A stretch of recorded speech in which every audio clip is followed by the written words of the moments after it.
diretor executivo, eu corro o estado todo indo a essas igrejas. E eu me lembro, qual foi o ano que vocês entraram aqui, Rodrigo? 2021. Qual foi o mês? Dezembro de 2021. Mas eu passei por aqui na metade do ano de 2021 e fiquei chocado. Saí daqui quase que traumatizado. Decepcionado é a palavra certa. Do tamanho do abandono, do desleixo que estava um prédio como esse, numa região como essa aqui.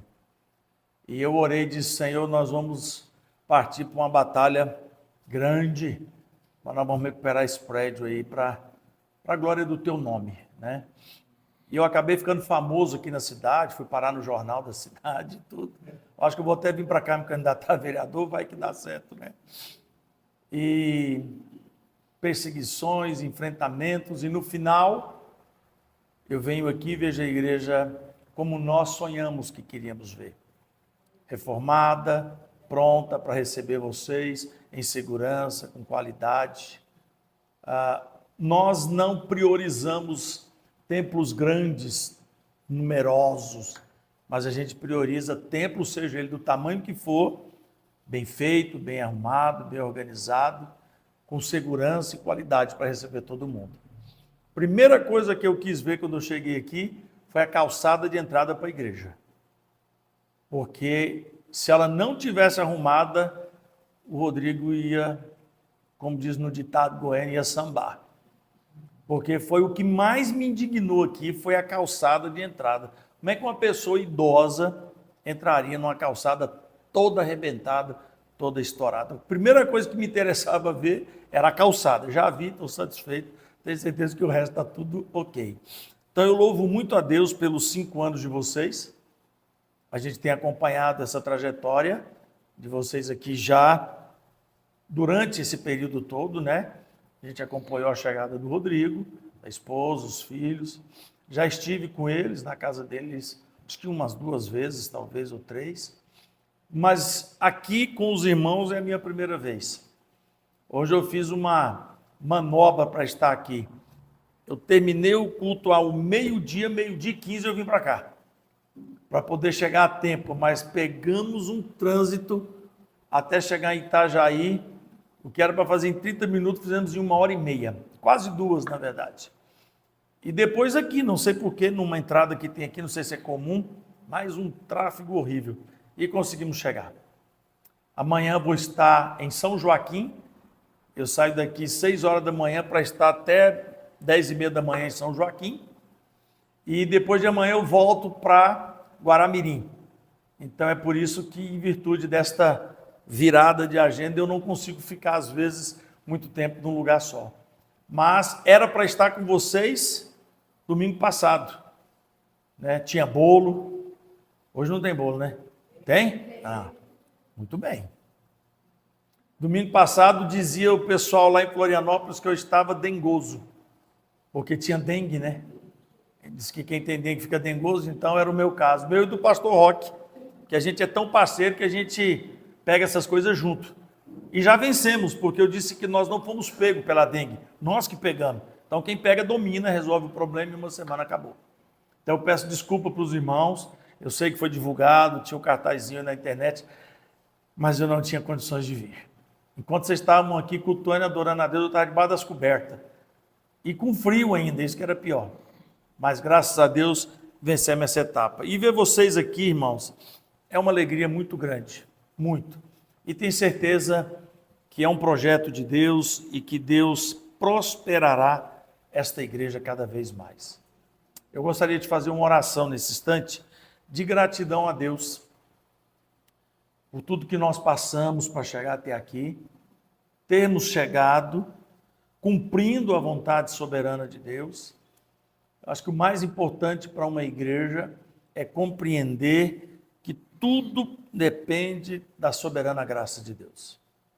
Se Deus não estiver no projeto, até pode sair, mas não tem graça, não tem virtude, não tem proveito. Muitas vezes nós, como igreja, a gente sapateia de um lado, do outro, inventa projeto, inventa programas, e a gente nem sabe se Deus quer aquele programa. Ele até acontece, sai bem feito, mas eu tenho ensinado por onde eu passo que a melhor coisa é fazer aquilo que Deus quer que seja feito.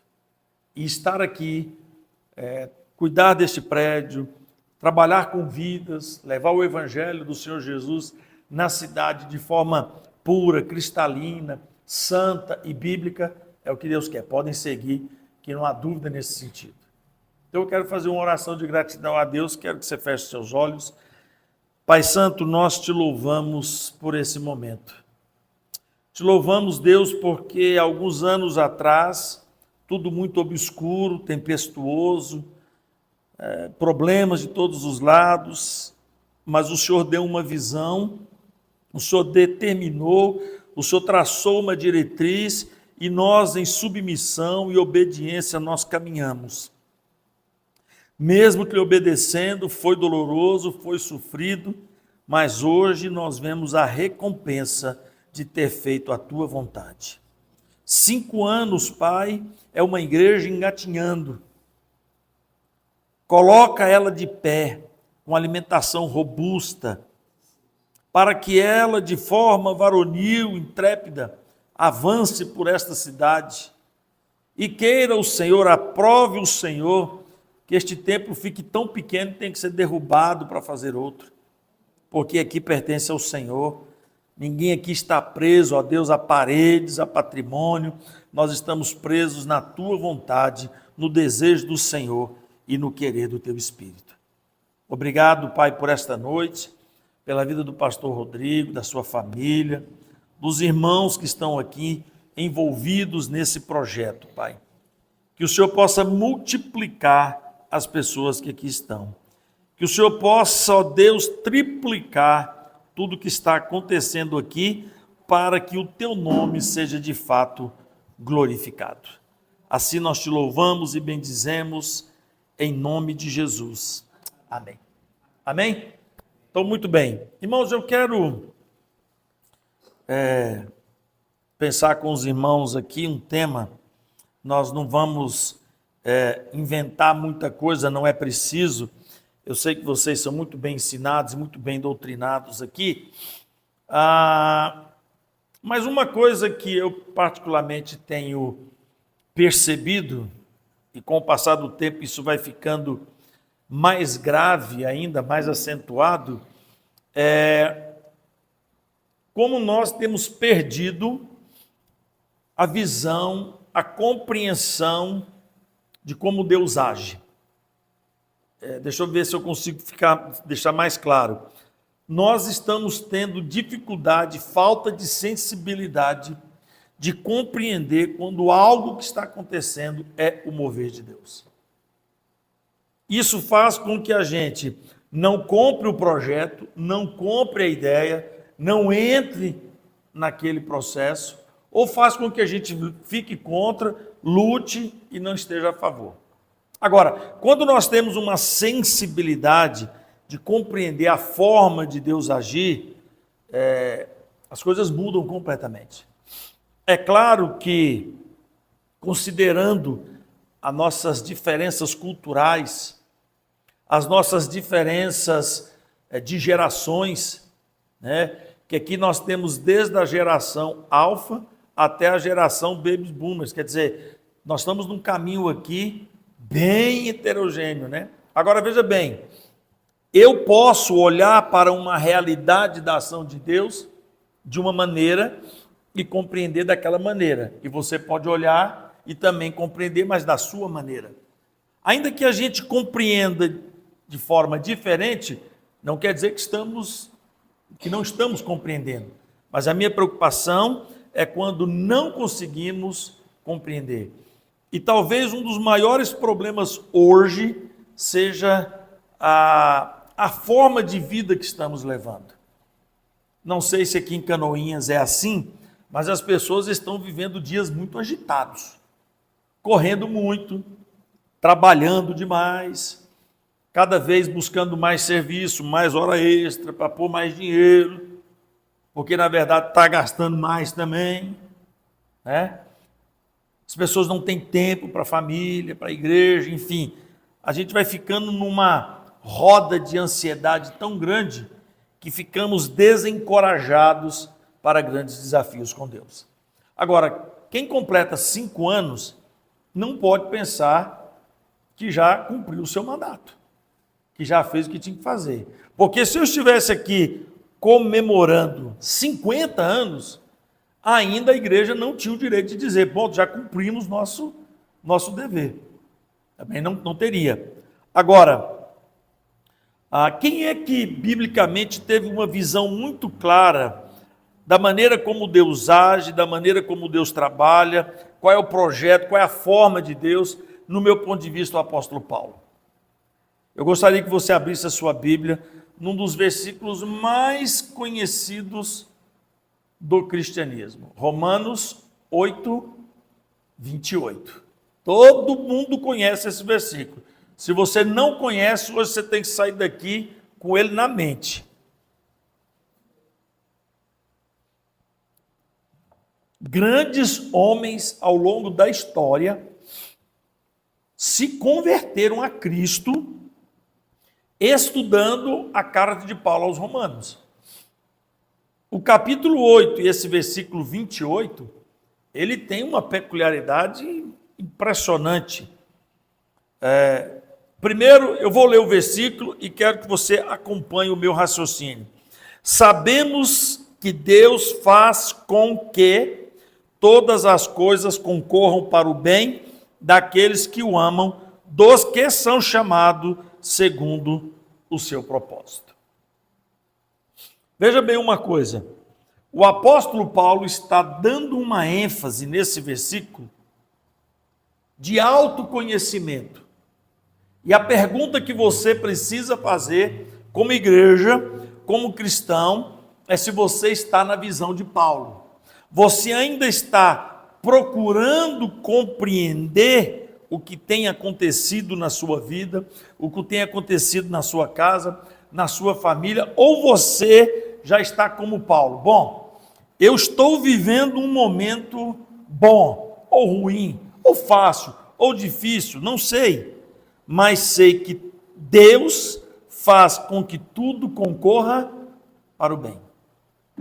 Quando nós, como igreja, compreendemos, sabemos, não estamos ainda na fase de procurar saber, quando nós conseguimos, não só superficialmente, mas o mais profundo possível do nosso conhecimento, trabalhar a ideia de que não sou um errante nesta vida, não sou um barco à deriva no mar, não sou um pneu rolando ladeira abaixo, Não, eu sou uma pessoa governada, eu sou uma pessoa dirigida, eu sou uma pessoa que orquestradamente sou conduzido nessa vida. E quem é que faz isso na minha vida? É Deus. E eu não estou aqui fatalizando tudo ou determinando tudo de maneira que eu não tenha responsabilidade com o que a vida me encarrega de o ser. Mas o que eu quero dizer? Muitos de nós não levamos a sério isso aqui. Que Deus faz com que todas as coisas concorram para o bem. Eu tenho visto muitos cristãos lendo o versículo como se assim ele estivesse escrito. Sabemos que Deus faz com que algumas coisas concorram para o bem. Porque tem coisa que não é bom de jeito nenhum. Tem coisa que não tem graça nenhuma. Eu tenho certeza que vocês aqui oraram por mim no ano de 2020. Ou para Deus levar ou para Deus curar. Uma das duas coisas é garantida. Mas que oraram. Eu, quando fiquei ali 48 dias na UTI, esse versículo me vinha na mente. Eu sei que todas as coisas concorrem para o bem daqueles que o amam. Vamos tentar entender uma coisa. Deus não colocou o Covid em mim. Mas estando neste mundo, eu estou passível de passar pelo que qualquer pessoa passa. Não é porque eu sou um cristão e sirvo a Deus que eu recebo uma capa de imunidade, não pego doença, não pego nenhuma praga, nenhum vírus, nenhuma bactéria. Bom seria que fosse assim. Mas se alguém disse isso para você, pode ter certeza, é mentira. Porque cristão ou não, todos estamos sujeitos às mesmas mazelas da vida. A diferença vem aqui agora. Que eu, como servo, como quem ama o Senhor, fui bater numa cama de UTI e ao invés de melhorar dia após dia, eu piorava dia após dia. Só para você ter uma ideia, segundo os médicos, contando as 3 paradas cardíacas e a falência renal, eu tive 4 mortes de UTI. 3 ressuscitações com massagem cardíaca e uma totalmente por obra do divino, que foi restaurar os meus rins, recuperá-los depois de estarem necrosados, de não funcionarem mais. Era uma correria, era um agito danado, mas eu não sabia que eu estava morrendo. Era um sofrimento, era uma dor, era algo assim, surreal. Mas sabe de uma coisa muito interessante? Eu fiquei 20 dias em coma, entubado.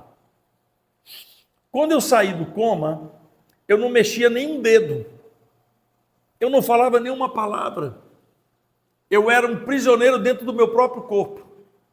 O único movimento meu era... Acabou. 24 horas assim, olhando para o teto, sem saber que hora que era, que dia que era. Eu descobri que era Natal porque os enfermeiros me deram Feliz Natal. Eu descobri que era Ano Novo porque os enfermeiros me deram Feliz Ano Novo. Mas a minha ceia de Natal era uma sonda, minha ceia de Ano Novo era uma sonda nasal. Uma vontade de beber água, você não acredita. E aquela água quente pela sonda, até que um dia uma enfermeira abençoada falou assim, o senhor gosta de água gelada? E eu balancei a cabeça que sim. Ela foi lá, não sei se ela podia fazer isso, mas ela fez. Foi lá no bebedouro, pôs uma aguinha geladinha e pôs na sonda, eu senti ela descendo geladinha. Ai, que maravilha. Mas uma vontade de sentir água na boca. 50 dias sem pôr líquido, sem pôr sólido, sem pôr nada na boca, meu maxilar atrofiou. Ele só abria assim, ó. Porque não usava. Se eu te falar uma coisa, você vai rir de mim. Foi um sofrimento fora do normal, foram momentos horríveis. Um dia eu liguei para o meu médico e falei para ele assim, doutor Luiz, eu acho que eu estou com um problema sério. Ele, o que foi, senhor? Eu estou com saudade da UTI. Será que eu estou ficando doido? Quem é que pode ter saudade de um lugar desse depois de tudo isso? Ele disse, não. Suas experiências aqui foram muito fortes e por isso você tem lembranças boas desse lugar. Note bem, eu consegui ser feliz dentro daquele lugar. Eu consegui sorrir dentro daquele lugar. Eu consegui sentir amor, cuidado, zelo dentro daquele lugar. E quando saí dali, senti falta dele. Sabe por quê? Porque Deus faz com que todas as coisas concorram para o bem e não para o mal. Deus fez isso comigo naqueles dias. Deus faz com todo mundo? Deus fez com todo mundo? Não. Minha mãe, 10 dias de hospital, não saiu mais, morreu na hora de ser desentubada. Deus mudou? Não. E Deus então com ela não fez que as coisas concorressem para o bem? Fez 100%. Eu não tenho dúvida que a melhor coisa para minha mãe foi o que aconteceu. Mas a gente só consegue ter uma visão clara de que estamos passando por um momento que pode ser ruim, que pode ser tenebroso, mas que não é um momento de estar tudo perdido, porque o Deus que servimos é um Deus que transforma, que faz concorrer, que faz com que seja uma bênção. Nós não podemos perder essa ideia. Nós não podemos perder. Você quer saber de uma coisa interessante? Eu fiquei PCD. Você sabe o que é PCD? Doutor André sabe, né? Pessoa com deficiência. Olha só que coisa interessante. Eu saí sequelado, né? Como diz meus filhos. Meu pai é todo sequelado. Ele quer dizer assim, tem alguns defeitinhos, né?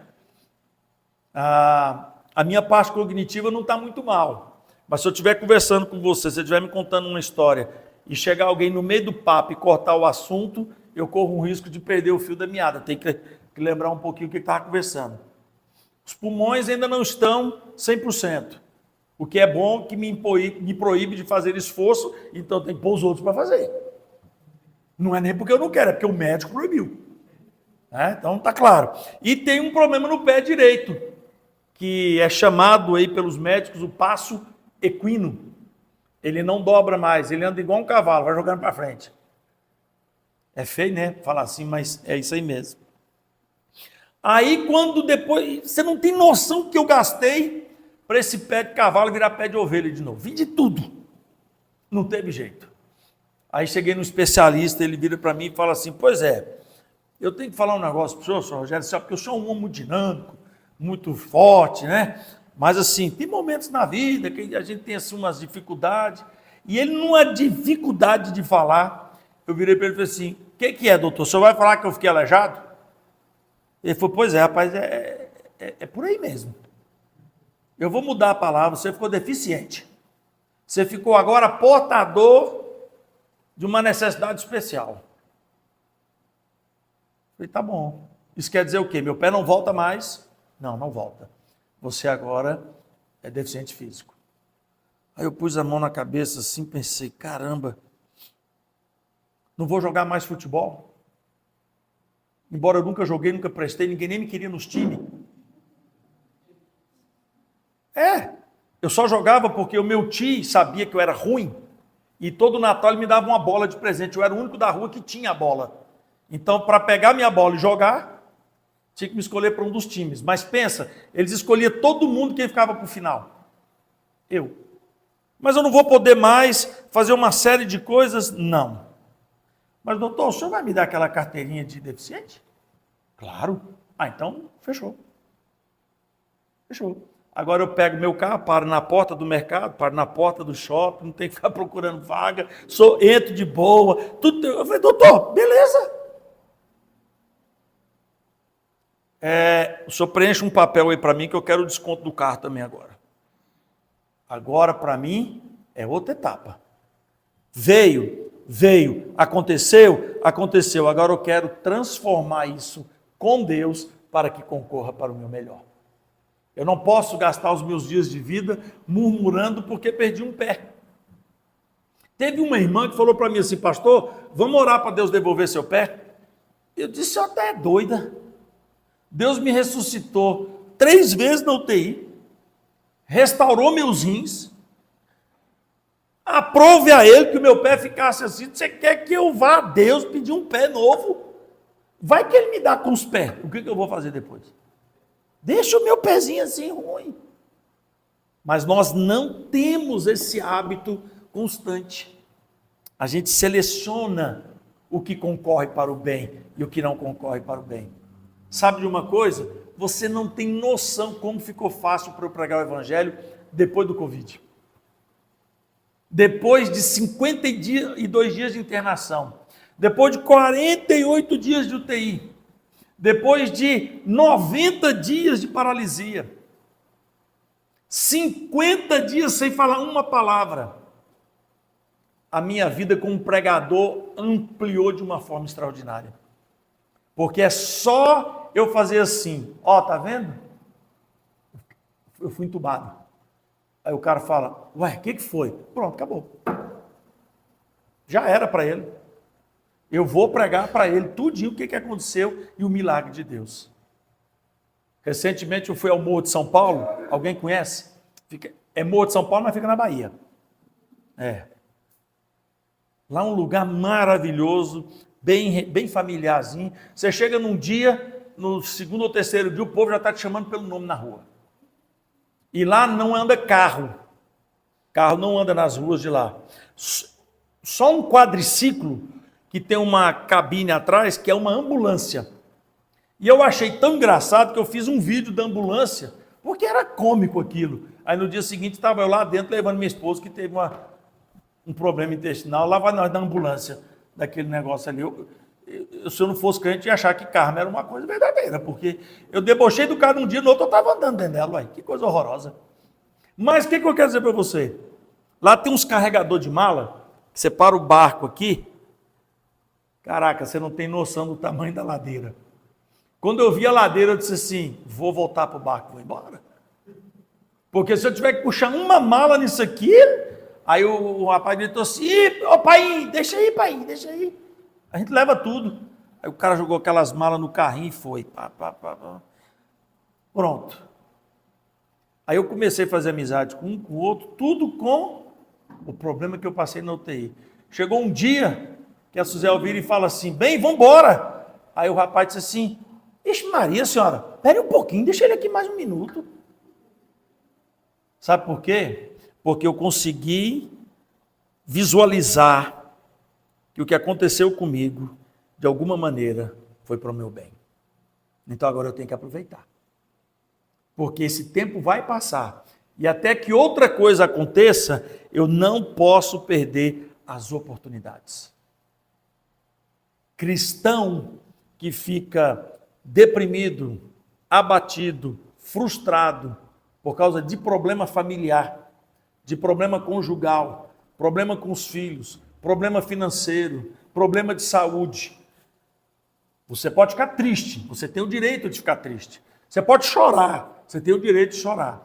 Mas você não pode esquecer que, de alguma maneira, Deus fará com que isso concorra para o seu bem. Só vai depender de como você está enxergando as coisas. Vai depender de como você está entendendo tudo que está acontecendo. Mas há um detalhe aqui. A Bíblia diz que isso só acontece com aqueles que o amam e que são chamados segundo o seu propósito. Se você não entender que existem propósitos para a sua vida, você nunca vai compreender a parte A do versículo.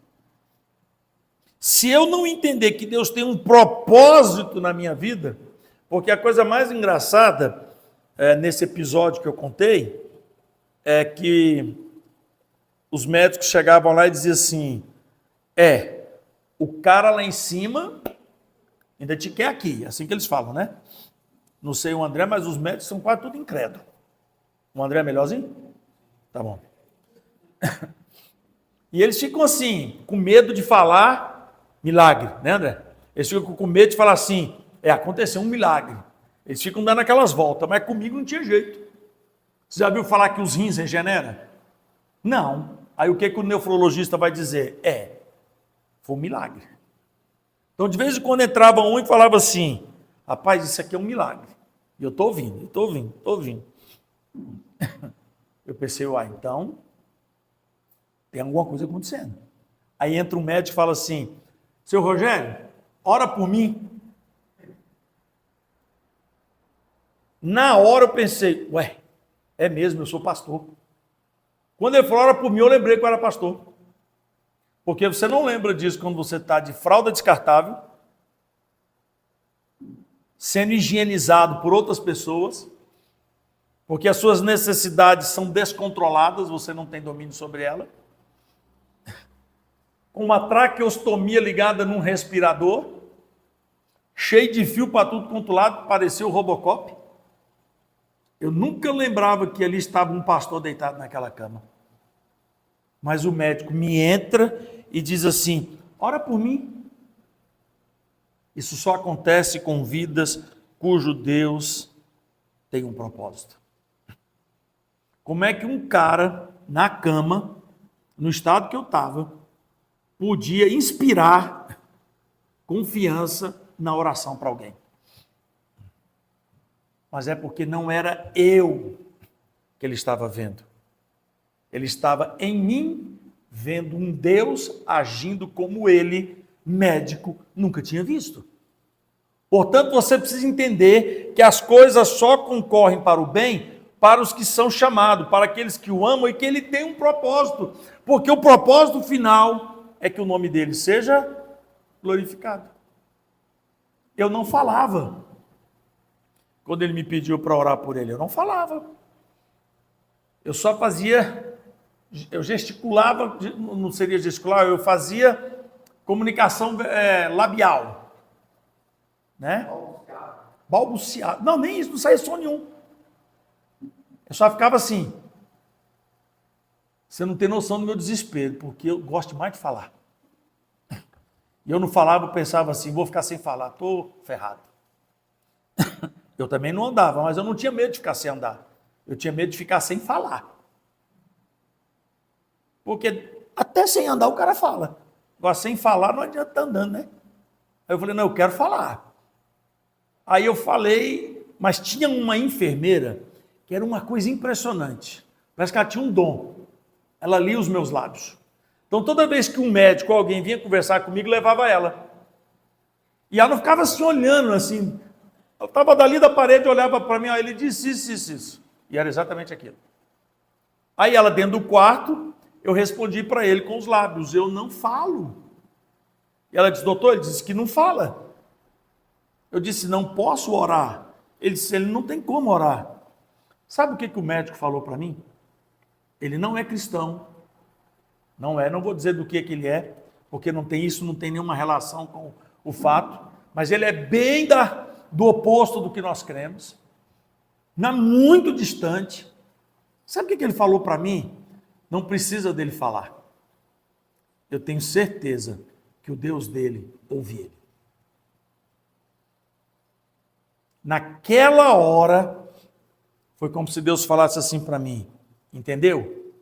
Para eu ser glorificado, não depende do estado que você se encontra. Você precisa entender isso. Você é a igreja. E a igreja independe de ser pobre, rica, depende de classe social, independe de estado de saúde. Se você ama o Senhor, reconhece na sua vida que Ele tem um propósito com você, você será um instrumento para que Ele seja glorificado. E só assim a igreja vai pular para 6, para 7, para 8, até quando o Senhor desejar. Porque se nós mergulharmos nessa ideia contemporânea, primeiro, não podemos sofrer. Você já prestou atenção como está o evangelho lá fora? São só mensagens contra sofrimento. Venha cá, faça a campanha tal, pare de sofrer. Você está desempregado, vem cá comprar não sei o que para o cara, já está desempregado, quer vender não sei o que para o cara. É muita crueldade. E o pior é que eles vendem só coisa boa. É fronha ungida, é flor do amor, é sal santo, é vassoura consagrada, é aquela coisa toda. Pô, o cara vai sair mais pobre, velho, porque não vai resolver nada. Nada. Você precisa entender qual é o propósito que Deus tem na sua vida. Não importa se você está sofrendo ou não. Sabe qual é o problema que faz com que nós não enxerguemos o propósito de Deus na nossa vida e que Ele tem poder para fazer com que tudo concorra para o bem? Nós misturamos a vida humana com a vida espiritual. Eu perco o emprego, eu fico triste, é normal, mas eu culpo Deus. Eu fico doente, eu fico cheio de dor e triste, é normal, eu culpo Deus. Como é que eu culpo Deus? Eu paro de ir para a igreja, eu paro de orar, eu paro de ler a Bíblia como se fosse uma espécie de castigo para Deus. Já que o Senhor não me curou, então eu vou te castigar. Já que o Senhor deixou eu perder o emprego, vou lhe castigar. Então não leio mais a Bíblia, não faço oração nenhuma no jejum, não frequento os cultos. É uma espécie de revolta contra Deus. Ou seja, eu estou misturando as duas realidades. A minha relação com Deus, ela independe de qualquer situação nesse mundo. Por isso o apóstolo diz que nem a vida e nem a morte podem o quê? Me separar do amor de Deus.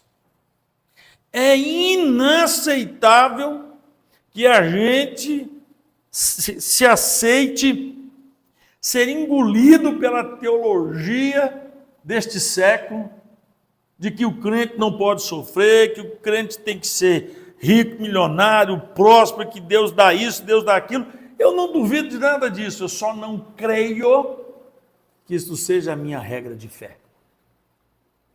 Porque Jesus deixou isso muito claro para Pilatos.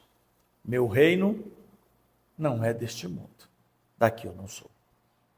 O fato de nós termos tudo o que temos, o fato de nós recebermos tudo que recebemos, é bônus, é extra, é bonificação. Alguém aqui já foi bonificado no trabalho? O patrão não disse nada, chegou no final do mês, ele te deu o seu salário. Aí veio uma gratificaçãozinha, aí você falou, mas veio 200 a mais, veio 300, isso é uma bonificação para você. Isso é bom, não é? É ruim quando o cara olha o olerite dele e fala assim, veio descontado 200, claro, você não produziu isso, tem a comissão, descontou. Se você prestar atenção, tudo que nós temos em volta da nossa vida, tudo, seja os bens materiais, seja a saúde, seja a família, isso aí é o bônus. Essa é a gratificação. Porque o maior pagamento, que nem direito tínhamos de receber, Deus o fez, colocando o seu filho na cruz e dizendo, é por cada um de vocês. Ou seja, Deus não tem nenhuma dívida com ninguém. Deus não tem compromisso com ninguém de ter que cumprir absolutamente nada com ele. Pastor, mas na palavra dele diz que se orarmos ele faz isso? Sim, então ele tem compromisso comigo. Não, ele tem compromisso com a palavra dele. Por isso que ela vai se cumprir.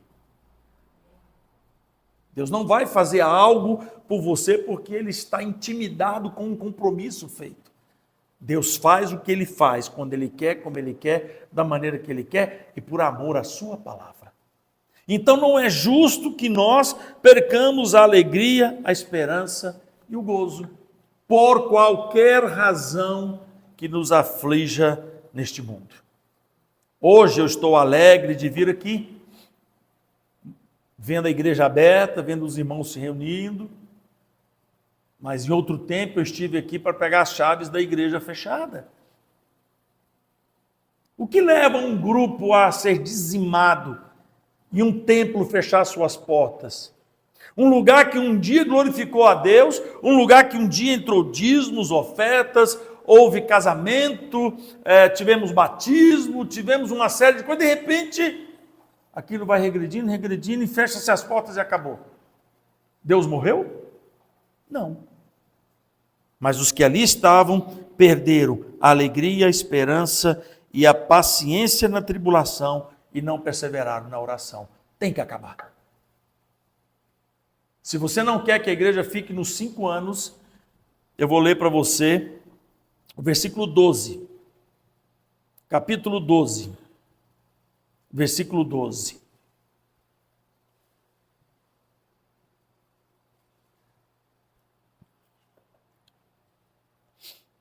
Olha o que o apóstolo Paulo diz. Alegrai-vos em quê? 12. Alegrai-vos em quê? Na esperança. Sede pacientes em quê? E perseverar em quê? Na oração. Entendeu a regrinha de Paulo? Isso aí não está aleatório não, tá? Isso não foi tipo assim, deixa eu pensar, põe dessa forma, põe daquela maneira. Não. Isso tem uma regrinha fundamental aí. Alegrai-vos na esperança. Você tem uma esperança, eu também tenho. A minha esperança é que se cumpra na minha vida o que Jesus disse. Eu vou para o Pai, mas voltarei. Mas nesse processo, nesse período que vou, eu vou preparar morada para todos vocês. E eu vou voltar para buscá-los, para que aonde eu estiver, estejais todos vós. Essa é a minha esperança. Eu vou me alegrar nela. Então, qualquer coisa à minha volta que roube a minha alegria, humana, terrena, é aceitável, mas não pode interferir na minha alegria que carrego com a minha esperança. E aí, isso vai fazer com que eu seja paciente na tribulação. se eu não perder a alegria atrelada à esperança que eu tenho, eu serei paciente na tribulação. Por que paciente? Quando alguém está muito aflito numa fila, o que a gente diz para ele? Tenha paciência. Por quê? Vai chegar a sua vez. Por que paciente na tribulação? Porque ela vai acabar. Ela vai passar. É isso. Um dia eu estava na fila do supermercado Angelone, não sei se tem Angelone aqui, eu acho que não, né? E devia ser assim umas 11 horas da manhã, 11h30. Eu era o terceiro da fila, graças a Deus. Se eu fosse o segundo, tinha sido para mim. O primeiro era um senhorzinho assim, de uns 80 anos, que gostava de ir ao mercado fazer compra, mas com uma paciência invejável. Porque nós somos meio agoniados, né? A gente chega, mete a mão no carrinho, pega aquele tanto de coisa e põe na esteira para correr, né? O senhorzinho não, ele estava ali curtindo aquele momento. Então ele pegava um negocinho, aí esperava passar, olhava o valor, Aí pegava outro, olhava, E assim foi indo, né? E aquilo você sabe, né? Já vai dando um crumichão na gente, e ele pensa assim, rapaz, eu preciso sair daqui, eu preciso ir embora. E aquilo vai, aí eu olhava para o carrinho dele, tinha item para danar. Eu falei, rapaz do céu, esse negócio aí, vamos lá, vamos ser pacientes, que esse treco vai acabar. Mas o rapaz estava na minha frente, me tirou de uma enrascada, rapaz. Porque eu estava para falar assim, o senhor só quer ajuda, quer que eu ponha as coisas na prateleira? O rapaz da frente pega e fala assim, não, eu estou perdendo a paciência já, ué. Aí eu pensei, falou por mim. O senhorzinho faz desse jeito assim, ó. Tirou o óculos, virou para ele e falou assim, filho, ninguém perde o que não tem, tá? E voltou.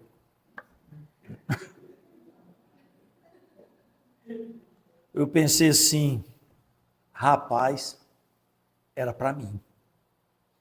Deus me livrou dessa, ficou com ele. Quase que eu falei, pessoal, tem toda a razão. Ninguém perde o que não tem. Gente, nós somos uma geração muito impaciente. Mas a culpa é desse negocinho que está no seu bolso aí, que você está doidinho para pegar e abrir para ver se tem uma mensagem nova no WhatsApp. Para ver se tem uma curtidazinha a mais no Instagram. Não é o meu caso, que eu sou de uma geração mais ultrapassada. Eu já nasci sem celular. Mas os de 12 anos para trás já nasceram com o celular no bolso. A minha neta tem 9 meses.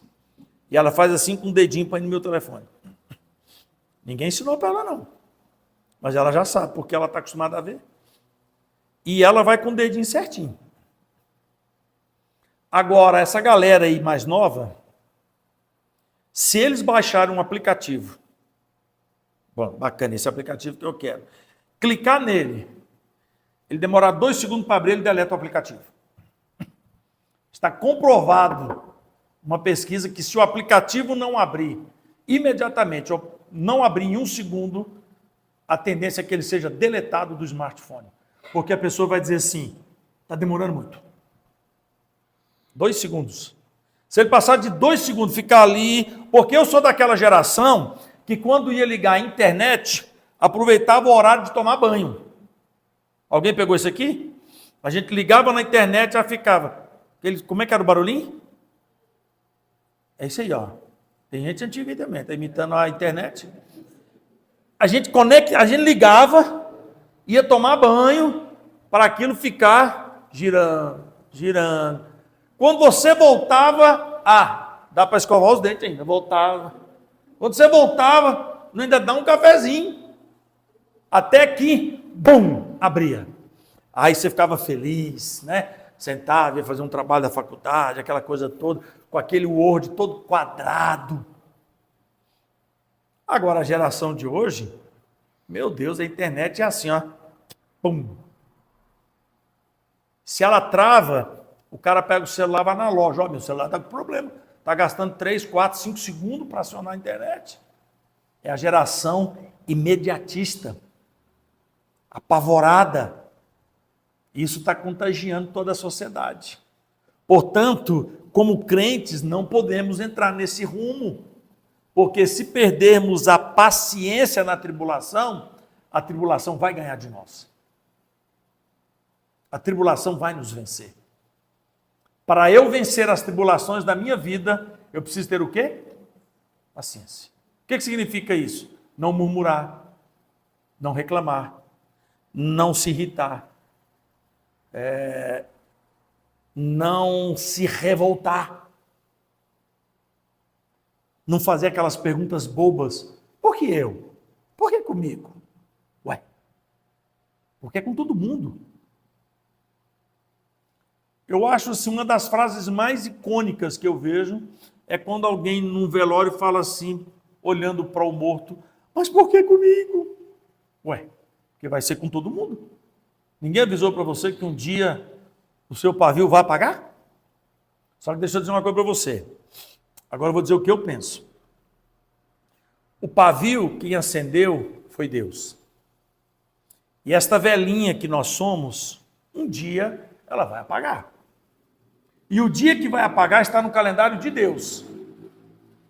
Se Ele quiser esticar a velhinha mais um pouco, Ele estica.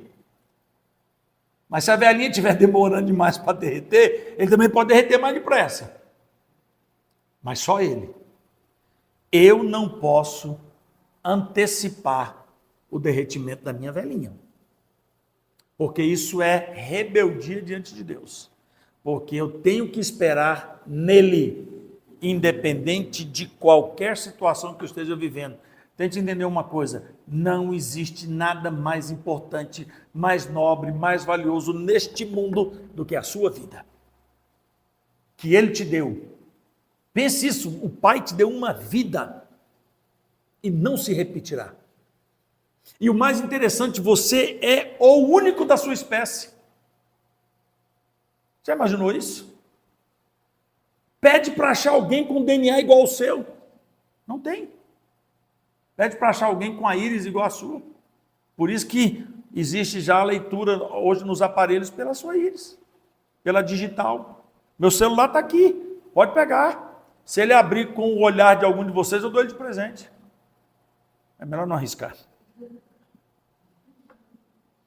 Você é único.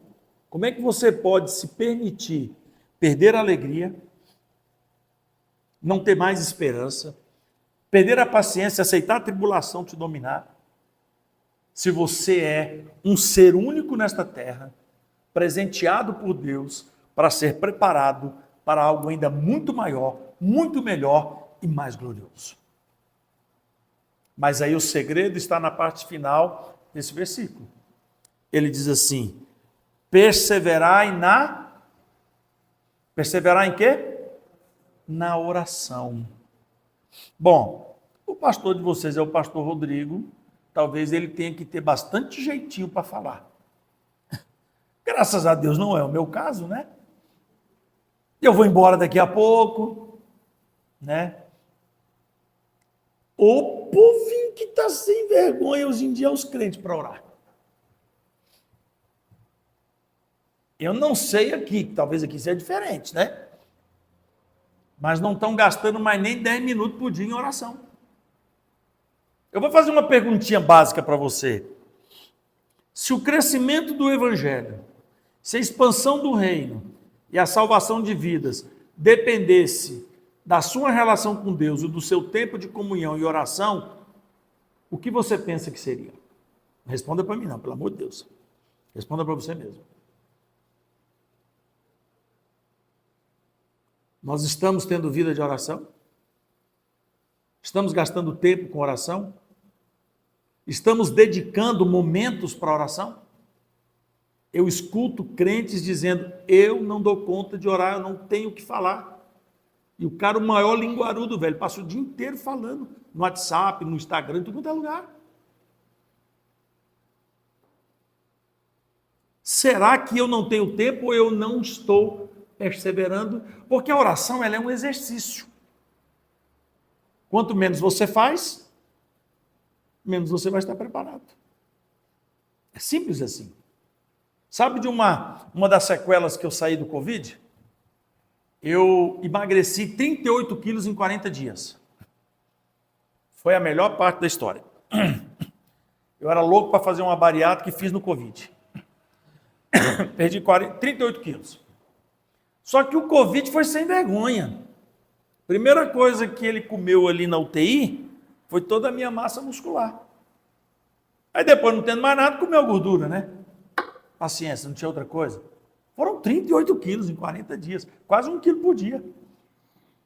Por isso eu fiquei sem andar, sem sentar, dava um banho em mim, me levava ao banheiro.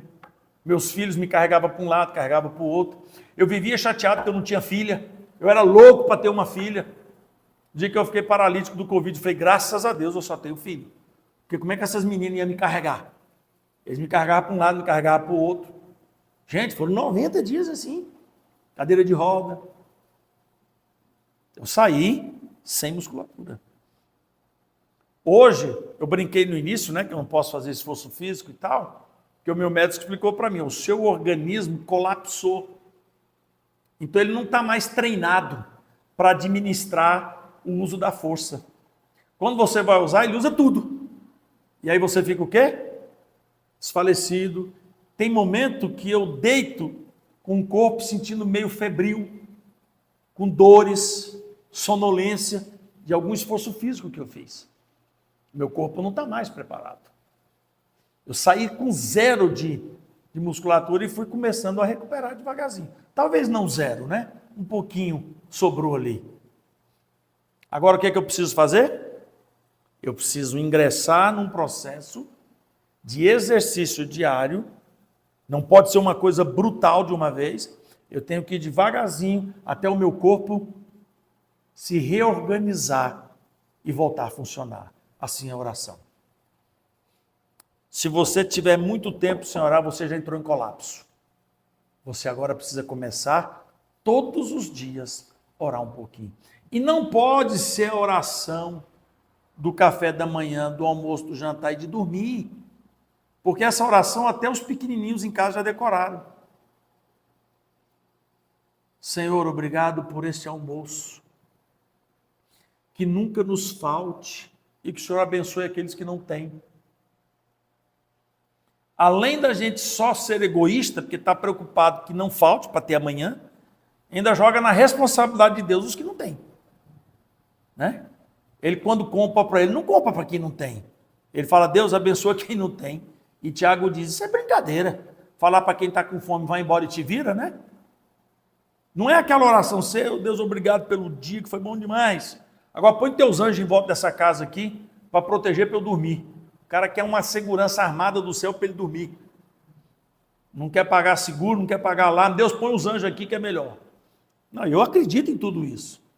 Mas é preciso entendermos que Paulo está dizendo, perseverar não é naquela rezazinha programada daqueles pequenos intervalos no dia.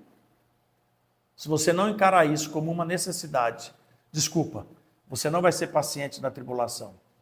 E por último, você vai perder a alegria da esperança.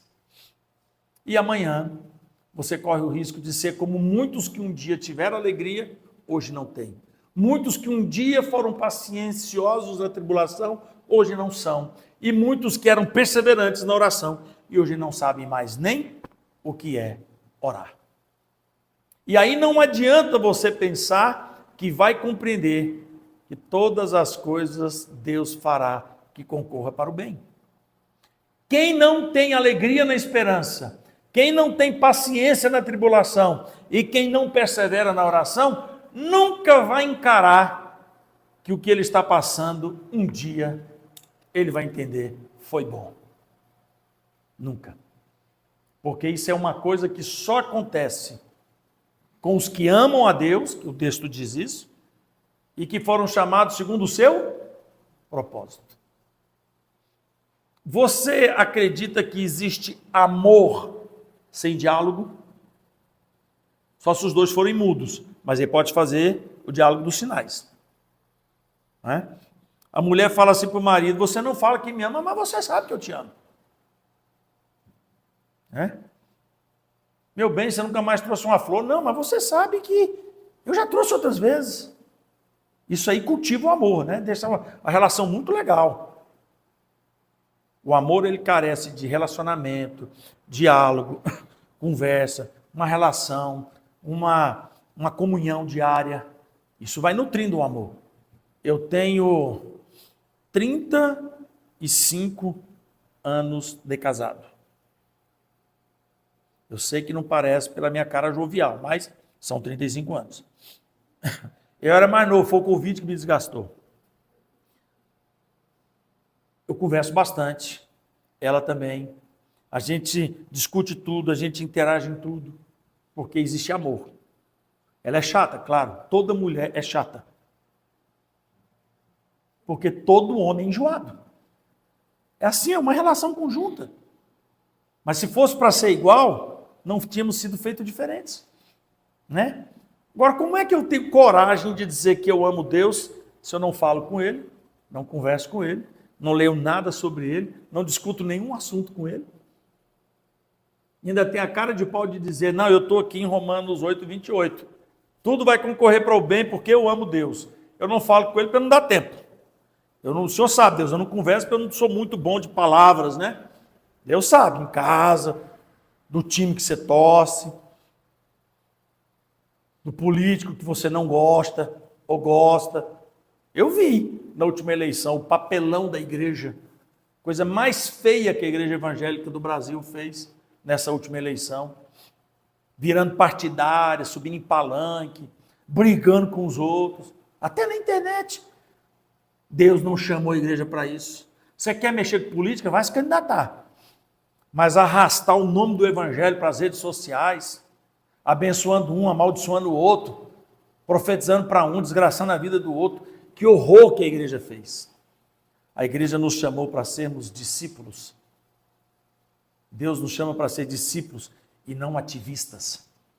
Eu posso não gostar, mas eu tenho a obrigação de orar porque eu não gosto. Eu não tenho o direito de ir para as redes sociais praguejar ninguém. Não tenho esse direito. A Bíblia não me conferiu esse direito. Se a igreja brasileira tivesse gastado o mesmo tempo que gastou fazendo errado, fazendo certo, orando, talvez poderia ser tudo diferente. Porque Deus disse desta maneira para Salomão: se o meu povo, que se chama pelo meu nome, orar, me buscar, se arrepender dos seus maus caminhos, ok, eu ouvirei o seu clamor, sararei a sua terra e perdoarei os seus pecados. Então veja qual é a regra: é que você seja perseverante na oração. Hoje somos uma igreja brasileira fortíssima, poderosa, com um número incalculável, como nunca na história do Brasil. Eu sou cristão há 54 anos. Tem alguém aqui que há mais tempo do que eu? Não? Quem tem menos de 30 anos de idade aqui, não é de convertido, de idade. Quem tem menos de 30 anos não conheceu o evangelho autêntico da essência cristã que eu conheci na década de 1970, 1980, finalzinho de 1990. Porque naquela época não existia canal de televisão para nós. Nós éramos repudiados, perseguidos, odiados, ok? Era tudo isso aí. Esse era o problema. Éramos uma igreja que orava, que buscava a Deus, que tinha uma outra relação com Ele. Mas não tínhamos poder, nem para eleger um vereador, se quisesse. Hoje nós temos senadores, deputados, governadores. Mas a pergunta que eu faço para a igreja é: esta igreja tão poderosa de hoje tem salgado a terra, tem iluminado o mundo, porque a Bíblia diz que somos sal da terra e luz do mundo. Temos feito isso com o mesmo poder, a tal ponto que tem diminuído o homicídio, diminuído o feminicídio, diminuído cada vez mais o suicídio, tem diminuído os estupros, os assaltos, a corrupção, a roubalheira? Porque Deus disse para Salomão: quer a tua terra sarada? Me busque, ore, e eu ouvirei quando vocês orarem. Então, meus irmãos, eu desejo que vocês façam 10, 15, 20, 25, até que o Senhor Jesus volte. Mas lembrem disso. Não percam a alegria da esperança. Não percam a paciência na tribulação. E não deixem de perseverar na oração. Que assim, até nos momentos mais difíceis, vocês vão ter uma visão clara de que Deus, apesar de não ser o culpado do que você está vivendo, ainda fará que tudo concorra para o seu bem. Amém? Deus te abençoe. Que Deus te dê muita graça, muita alegria. Quando eu voltar aqui, quero ver vocês e mais alguns do lado de vocês. Porque vocês, com a alegria da esperança, com aquela resistência e paciência na tribulação e com a perseverança na oração, vocês vão se multiplicar. O segredo da multiplicação é esse. É alegria, é gozo, é falar com ânimo, falar com disposição. Amanhã, quando você chegar no trabalho, que a pessoa falar assim, ai, fulano, que final de semana ruim. Não vai dizer para ele, o meu foi pior. Pelo amor de Deus, faça isso não. Diga para ele assim, olha, o meu foi bom. Aí tu vai dizer assim, pastor, mas eu vou mentir? Não, tu vai dizer a verdade. Porque apesar de qualquer coisa, você venceu um final de semana com Deus como seu Pai que está nos céus. Leve essa mensagem amanhã. E não caia nessa de que a pessoa não quer te ouvir não, tá? Tá louquinho para ouvir a mensagem do Evangelho. Louquinho de vontade. Por onde você passar, deixa uma sementinha. Esses dias fui numa loja para pôr moldura no meu diploma. E como eu já disse que eu gosto de falar, vou até parar agora para não estender, comecei a pregar para o dono da loja. Isso foi na quarta-feira, 9 da manhã. Quarta-feira, 8 da noite, ele estava na igreja, no culto de estudo comigo. Ele falou, vou lá ver se isso que você está falando aí é o que você vai ensinar bem. Eu falei, então pode ir. E chegou lá para ouvir o estudo sobre a existência de Deus. Gente, o mundo está necessitado. Os peixes estão pulando dentro das bacias, porque só tem palavra de ódio, palavra de rancor, palavra de vingança, palavra de desamor. E a igreja, com o Evangelho de Cristo, ela tem a palavra que abranda o coração, que acalma o desespero e que traz alento para a alma. Para isso você foi chamado, segundo o propósito de Deus. Amém? Deus te abençoe em nome do Senhor Jesus. Pastor Rodrigo, muito obrigado pela oportunidade. E a convenção deixa aqui um abraço para vocês pelos seus 5 anos de existência, com a alegria e consciência de que farão muitos outros anos até a santa e gloriosa volta de Jesus Cristo. Deus abençoe vocês.